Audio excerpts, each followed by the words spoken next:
Nothing is worse than being alone in your life, as when you're alone, the only thing to distract you from the horrors around you is yourself. See, life is all about finding things to distract you from the monotony of things around you. Being alone seems to make every single moment tick slower than ever, but we all find ourselves lonely at some point in our lives. And being lonely is one of the most common things in human society, with over 25% of human beings reporting to be very lonely in their lives, and yet the idea of being lonely is considered a horrifying thing by many people. I would think this is because human beings are social creatures, because even if we want to be by ourselves, there's even times in our brain where we just want to be with other people because we need it. We need interaction to keep ourselves sane. And many people find the idea of being completely and utterly alone to be completely terrifying, because the idea of being by yourself for a long period of time is scary to the human brain. But you may be asking why the idea of being completely and utterly alone is horrifying to so many people, and I think Yume Nikki answers that question better than many other media. And I do not say that lightly, as many other games try to show the horrors of being alone, from games like Cry of Fear to less horror-centered examples like Omori and Everybody's Gone to the Rapture. But while these games have loneliness in their own special ways, I think Yume Nikki goes a step further than all the other ones. Before showing how it answers that, the majority of people that are watching the video are not subscribed to this channel, so if you like this video, make sure to like and subscribe, and if you have watched it all the way through, make sure to leave a comment down below. I try to reply to as many comments as I can, unless I don't have anything to add, so let me know down below your thoughts on the video. Let's continue with the actual video.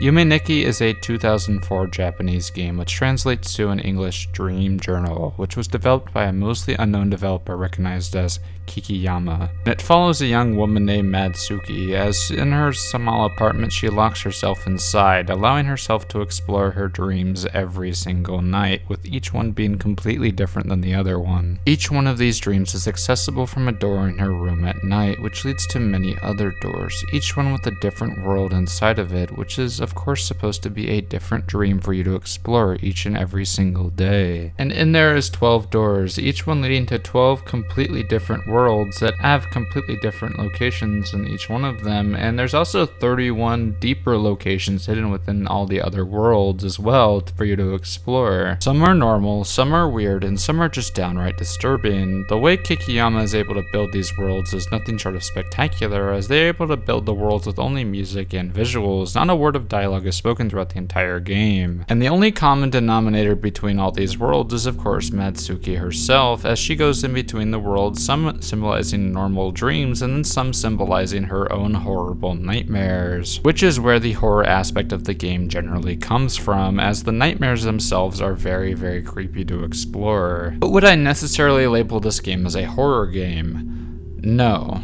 I would not label it as a horror game, as I think it's more so a surreal experience instead of a actual horror game. It's more like LSD Dream Emulator, which is made to more so fuck with you more so than anything else, as it's made to just mess with your brain. It's just a almost trip experience, and it's experimental in style. Are there scary portions to this game? Yes, there is definitely scary portions to this game, but I would never go far enough to actually declare it a horror game. It's more so its own thing. It's more so certain locations and scenes have a more unsettling atmosphere more so than anything else. It's not directly in your face scary, it's more so just little things to mess with you. So if I had one little complaint, it would be for the people that always mix this in with the other RPG Maker horror games like IB and other games like it. It's not really a horror game, it's more so its own little thing. It's an experience that is really hard to describe if you have never played it before. Then things in the game go downright horrific when you are completely finished it, as in the end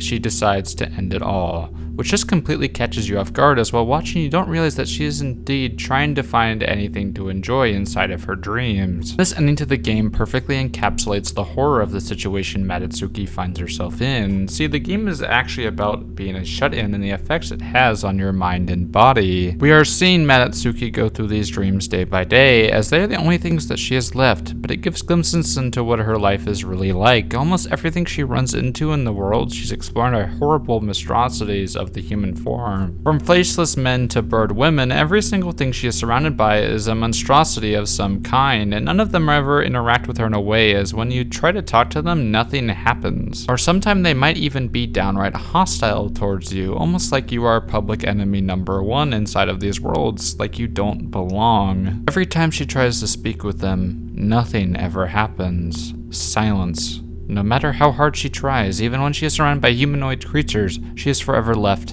in silence. See, even with the creatures that try to talk to you, the lizardmen, they only come out as jumbles of numbers, nothing more. Once again, nothing. However, compared to a stark contrast to the rest of the monsters around her, there's occasionally more normal looking people, 3 to be specific. 2 of them are monochromatic girls, Mono and Monaco. Once again, however, they say nothing. But when you interact with the stoplight effect on Monaco, her appearance changes to this monstrosity, as multiple limbs seem to protrude out of her new horrific appearance. Then there was one last girl, Panako, who you can find in the pink sea in a little house, but there's a random chance that when Madatsuki turns off the lights that she will turn into this.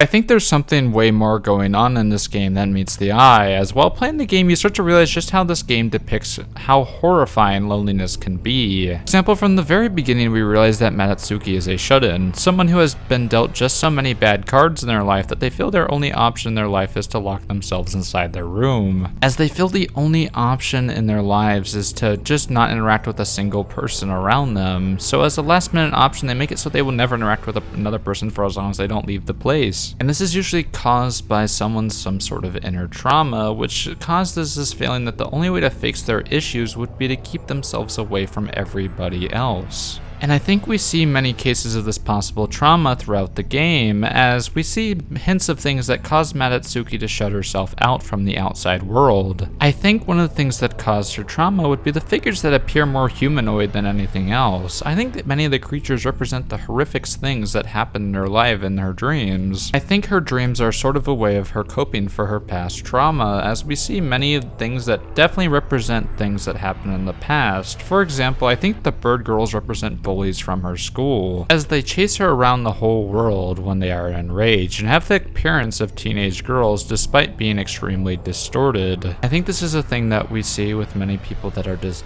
go through extreme trauma, as in their dreams they'll usually distort the figures into monstrosities that represent what happened in their lives, almost as a sick form of coping to make the person suffer through the same thing they've already suffered through many times in their life. I think one of the fan favorites of the game, QQ, represents an encounter that she might have had, as he creepily rubs the railing when you walk past and you find him inside of a zipper, and implying something much darker going on here, which I will let you try to figure out for yourself because I don't think YouTube would allow me to talk about it. As mentioned before, I think the 2 monochromatic girls represent friends that she had as a child, as Mono seems to always be smiling when you walk up to her, like you would if you saw one of your friends, but she's also younger and monochromatic, like she's fading away from a memory as if she was just a childhood friend and nothing more. I'm guessing that their relationship ended in a traumatic way, as when you shine the stoplight on Monaco, she turns into what looks like could symbolize a dead child, almost like she had in fact been hit while at a traffic light. And then finally there's Panako, the girl in the house. I think she represents a bad friend who most likely used Madatsuki, as when she turns off the house lights inside of her home, it turns her into a horrific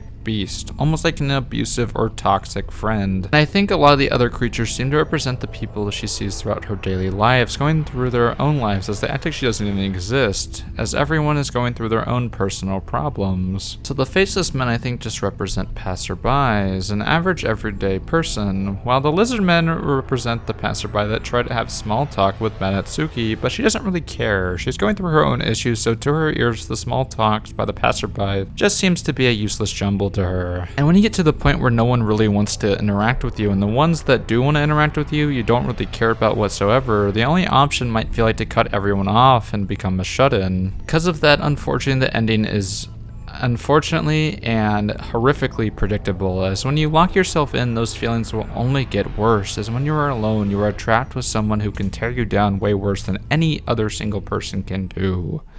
Yourself. And because of that, loneliness is horrifying, as no one wants to be alone with themselves, and then when the only thing that you look forward to is your dreams, it can feel like life as a whole is completely pointless. In conclusion, Yume Nikki does loneliness perfectly. I have never just felt how empty the world can be than with this game, as it shows how horrifying loneliness can be, while also addressing the root cause of many people becoming lonely in the first place. And because of that loneliness, although it's something that many people deal with, it is truly one of the most horrific things you can experience.